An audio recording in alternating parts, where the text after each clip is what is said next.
So, gumastos ako ngayon ng 5,600 plus para i-check kung ano yung ad set na mas nag-work, for example. Maraming way para mag-test ng ad set, pero ito, para lang may idea kayo. Ayun. So, gumastos ako dito ng 5,600 plus, 5,648 pesos to check kung ano yung ad set na mas nag-work for demonstration purposes only. Mabilisan lang na demo. So basically, gumawa ako ng 5 ad sets dito na iba't iba yung mga audience. Meron dito naka Max Convo, Advantage Plus na audience. Yung meron din dito na click-through na 1 day lang plus Advantage Plus audience. Naka Max Convo, original audience. Ito yung detailed targeting lang.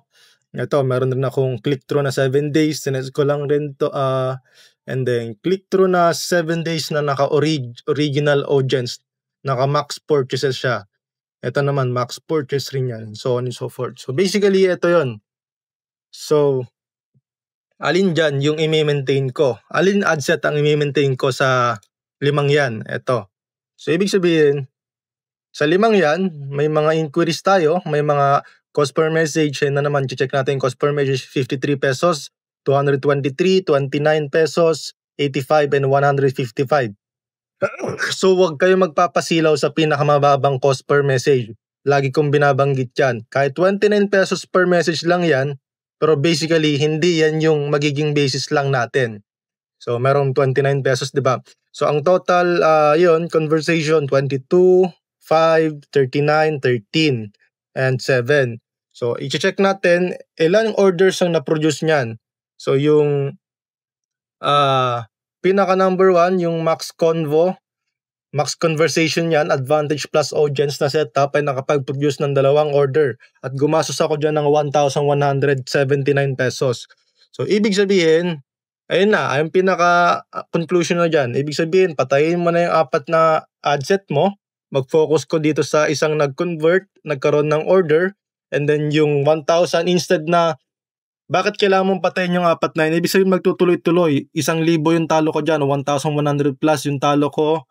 1,100, 1,100, 1,000 plus and so on and so forth. So basically, kung etong mga 1,000 na dapat na to ay inallocate ko lang dito sa ad set na to, ibig sabihin, mas maraming order pa sana ang na-produce nito.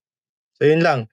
How much ang ginagastos ko para makapag-create ng order? 589 pesos. Ibig sabihin, so every 589 pesos na ilalabas ko na pera dito, makakapag-produce ng isang order.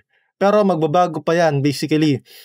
Pwedeng mag-increase yung cost per order, pwedeng mag-decrease yan, pwede natin gawin yan. May mga methods para gawin yan, para mag-decrease siya para mag-decrease at mas maging effective pa yan. So yun lang. So in conclusion, mag-test kayo ng ad sets, ano yung ad sets na mag-work. Kapag nahanap nyo yung ad set na mas nag-work sa inyo, yun yung i-allocate nyo, doon kayo mag-allocate ng budget. Huwag kayong laging mag-base dun sa cost per message ha, para hindi kayo nalulugi. Kasi mamaya, ito yung dahil nakita nyo sobrang baba yung cost per message nitong ad set na to, 29 pesos lang, ito yung binadgetan nyo. Kaya hindi pwedeng laging naka-on yung mga ad set. May mga kailangan kayong i-off na ad set para stop yung loss, para hindi tuloy-tuloy yung pagkalugi nyo. So yun lang, pag may inquiries kayo, message lang kayo at subukan ko yung tulungan kung may mga problems kayo sa ad account nyo and so on and so forth.